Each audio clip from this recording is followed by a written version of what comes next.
Even before the transfer window officially opens, Europe's biggest clubs are already making quiet moves behind the scenes, and some of the names being linked are just unbelievable. Real Madrid, Liverpool, PSG, they all have clear targets. But what exactly are they looking for? More than just reinforcements.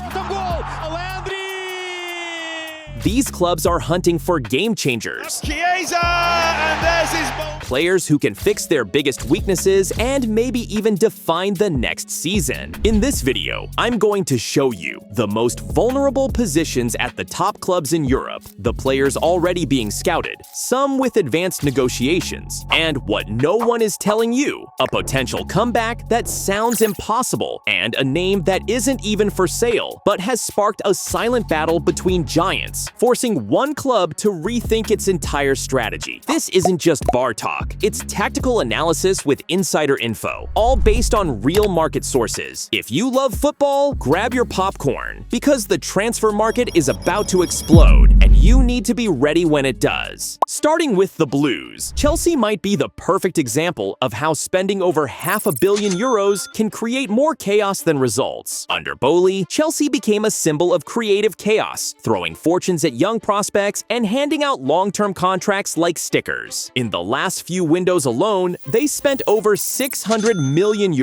and recently, another €75 million on two sporting talents, Kendry Páez and Esugo. But now, with Enzo Maresca in charge, the club is finally starting to follow a clearer tactical path. For that to work, some positions need urgent reinforcements, and others a full-on cleanup. The plan? Sell up to 8 players this summer. Priority number 1, the attack. Nicholas Jackson showed potential, but lacks consistency and competition. If Maresca wants a proven number 9, the names on the table are Isak, Gyökeres, Vlahovic, and Boniface. If they stick with Jackson, cheaper alternatives like Liam Delap or Matthias Cunha are being considered. On the wings, Sterling might leave, and Mudryk is still a big question mark. Chelsea are eyeing Garnacho and Nico Williams. In midfield, the search is for a box-to-box midfielder, from Bruno Guimaraes to prospects like Joe Bellingham and Pablo Barrios. At the back, targets include Ronald Araujo, Koundé, Guehi, and youngster Huijsen. After recent goalkeeper mistakes, Gregor Kobel has also entered the radar. Will it work? With Chelsea, you never know. But one thing's for sure, they'll be active. While Chelsea looks for consistency, Liverpool is in a moment of transition. In the last window, they spent €170 million revamping the midfield with Mac Allister, Szoboszlai, and Gravenberch. The team improved and climbed back into the title race, but behind the scenes, it feels like the end of a cycle, and changes are needed beyond the midfield. Priority number 1 is keeping Salah, Van Dijk, and Trent, but even if they stay, the club has already mapped out key weaknesses. Zubimendi is the top target in midfield, but Arsenal is also pushing hard, and the Spaniard isn't in a rush to leave. Up front, things are messy. Salah is likely headed to Saudi Arabia, Luis Diaz hasn't renewed, Jota is on the market, and Darwin keeps underperforming. The search for a new front 3 is on. Rodrigo, Rafinha, and Dembélé are in the spotlight, along with Lookman and Kenan Yildiz. Slot wants a big-name striker. Isak and Julian Alvarez are top of the list, but both would come at a steep price. Rodrigo, in particular, is being chased by several top clubs, including Liverpool. His departure from Real Madrid would be one of the biggest shocks of the decade. He's a Champions League final starter, under contract until 2028, and part of the plan alongside Vinny Jr. and Mbappe. If he leaves, it means something big is brewing behind the scenes. In defense, if Van Dijk or Trent leave, Liverpool is eyeing Branthwaite and Frimpong. Sources say the club is ready to spend up to €300 million, but if they miss on key targets, the drop could be massive. Arsenal came close to building a complete squad, but they're still missing the toughest piece, a striker striker who delivers in big games. Last summer, they spent €234 million with Declan Rice as the main signing. Arteta tried Havertz as a false nine, with Gabriel Jesus as backup, but injuries got in the way. Now, pressure is building. Isak, Šeško, and Lautaro are on the shortlist, but any move could shake up the current balance. Gabriel Jesus is now a question mark. The club is monitoring Mathys Tel, Matheus Cunha, and even Endrick, though he's likely still too raw for the Premier League. On the wings, they're solid with Martinelli, Saka, and Trossard, but if the opportunity comes, players like Sané or Nico Williams are options. With Jorginho on the way out and Partey inconsistent, Arteta wants midfielders with intensity and control. Zubimendi and Bruno Guimaraes are ideal fits, though Real Madrid has also quietly entered the race for Zubimendi. Arsenal isn't just looking to spend, they want the perfect piece. Because the difference between a good team and a Premier League champion might be the right finisher in the box. City is still dominant, but Guardiola has made it clear a major squad overhaul is coming. In the last window, they spent €218 million on Marmoush, Kusanov, Rice, and Nico. A quick reaction to the team's early season dip. Several veterans could leave, freeing up space and budget for signings across the board. Defense is a focus. Ederson might leave, Ortega is gaining space, and Lunin was considered, though the deal is complicated. At fullback, Cambiasso is the top target. A typical Guardiola pick, technical and versatile. Midfield is the biggest challenge, replacing De Bruyne. Florian Wirtz is the dream, but competition from Madrid and Bayern makes it tricky. Camavinga is another top name, but signing him would take guts and perfect timing. In attack, it all depends on Grealish. If he leaves, Jacob Ramsey is the likeliest replacement. But City dreams big. Rodrigo and Rafinha are seen as ideal fits for Pep's system, and the club is ready to act if a chance appears. Bottom line, with or without the Champions League, City will spend. But if they miss out, even the most ambitious plans could change. Manchester United is staying true to its reputation. They spend big, change direction constantly, and still can't get it right. In just the last two windows, they've splashed nearly €250 million,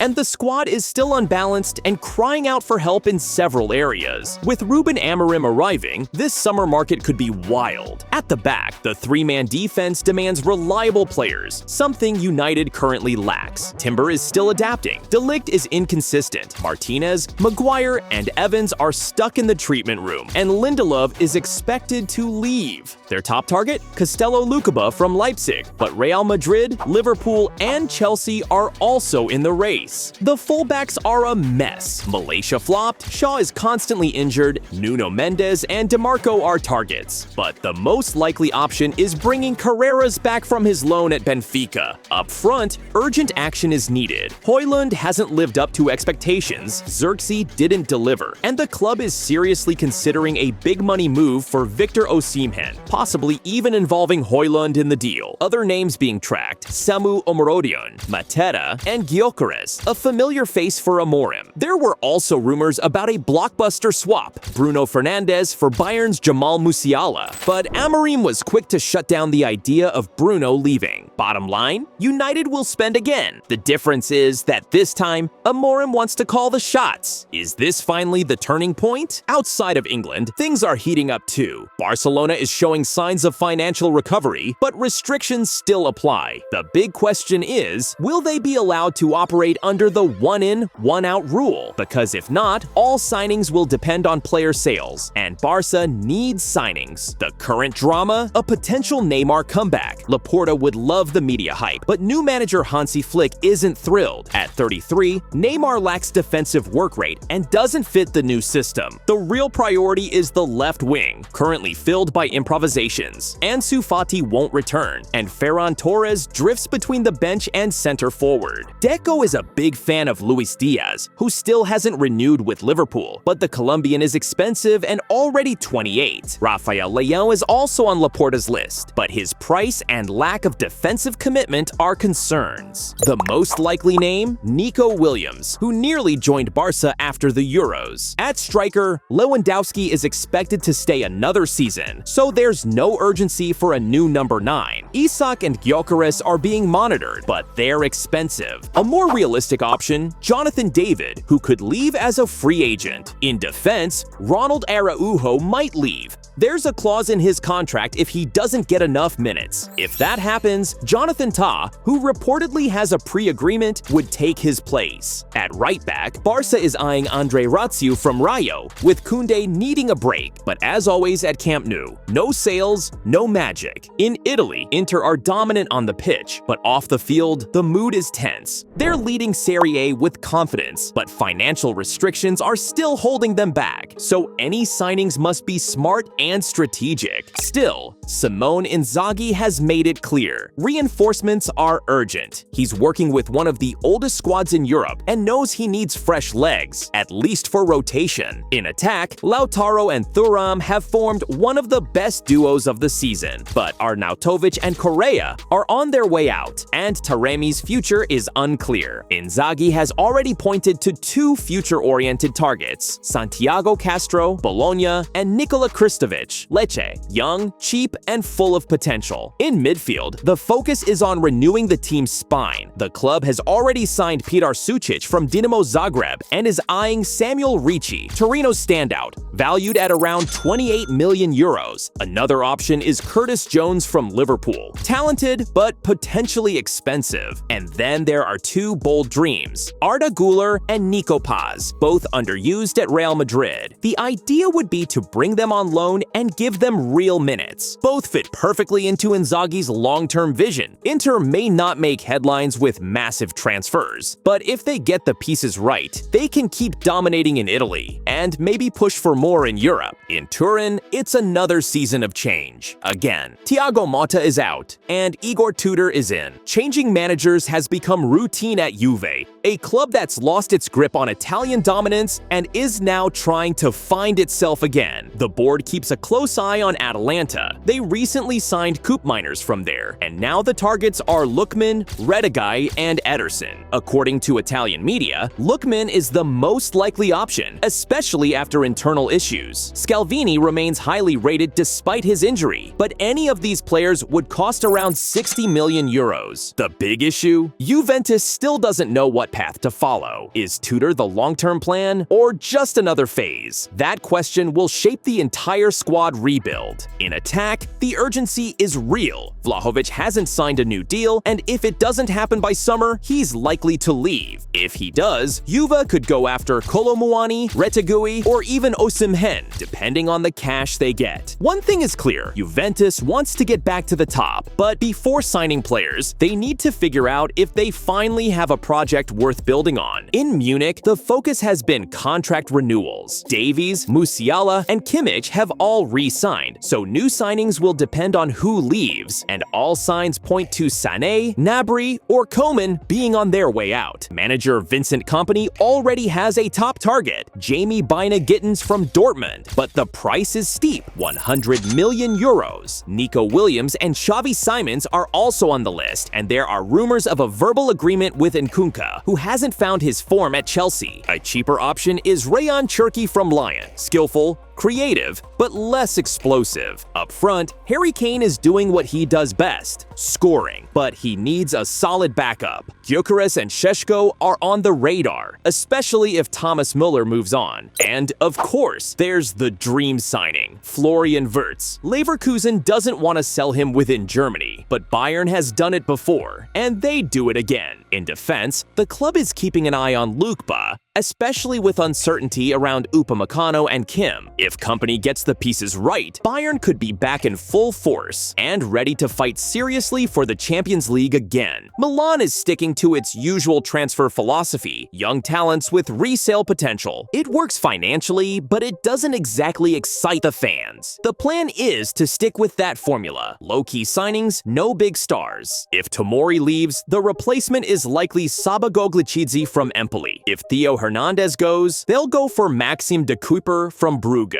Again, young, technical, but no instant impact. The most exciting name behind the scenes is João Felix. Milan wants to extend his loan with an option to buy for 30 to 35 million euros. A good deal for both sides and a relief for Chelsea. Other names on the radar: Samuel Ricci from Torino and the controversial Lorenzo Luca from Udinese. The striker created tension after taking penalties without permission, opening the door for a move. In short, Milan is still playing it safe. The focus is on the future, even if that means a duller present. Back in France, PSG is aiming for more than just stability. Luis Enrique already has the front line he wanted, with Kvaratskhelia completing a fluid, interchangeable trio. But come on, this is PSG. Without a big splash, it just wouldn't feel right. The most talked about name? Rodrigo from Real Madrid. He's being chased by several of Europe's biggest clubs. Another possible target is Griezmann. It would be more of a marketing move than a tactical one,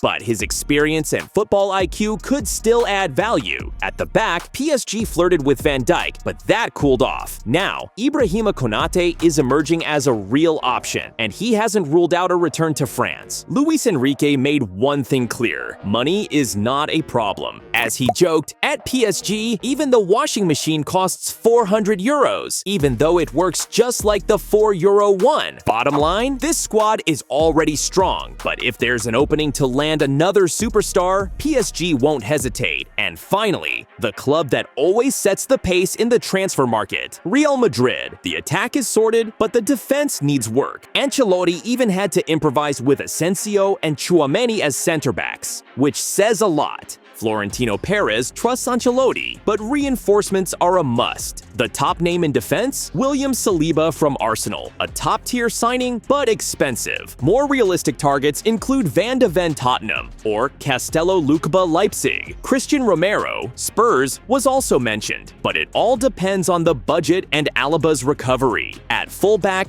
Alexander Arnold is a real possibility, especially since his contract is winding down. Other names include Pedro Porro, Dumfries, and Frimpong. In midfield, Zubimendi remains the main target, but Ederson, Atalanta, Mainu, Enzo Fernandez, and Adam Wharton are also on the list. And what if Vinny Jr. gets a massive offer from Saudi Arabia? Real is already eyeing Bina Gittins from Dortmund, more of a long-term move. Behind the scenes, a wild rumor is gaining traction, and it carries historic weight. According to Spanish media, Cristiano Ronaldo could leave Al Nassr at the end of the season. Without a renewal, he might be open to returning to Real Madrid. The board is being cautious, and at the Bernabeu, the idea is still seen as unlikely. But the fact that his name is back in the halls of the club he helped turn into a legend is enough to keep everyone on high alert. Madrid's priority remains defense, but if Cristiano really wants to come back, saying no might be harder than it sounds. These are the hottest rumors and moves shaping Europe's summer transfer window. Let us know in the comments, which club do you think will own this transfer market?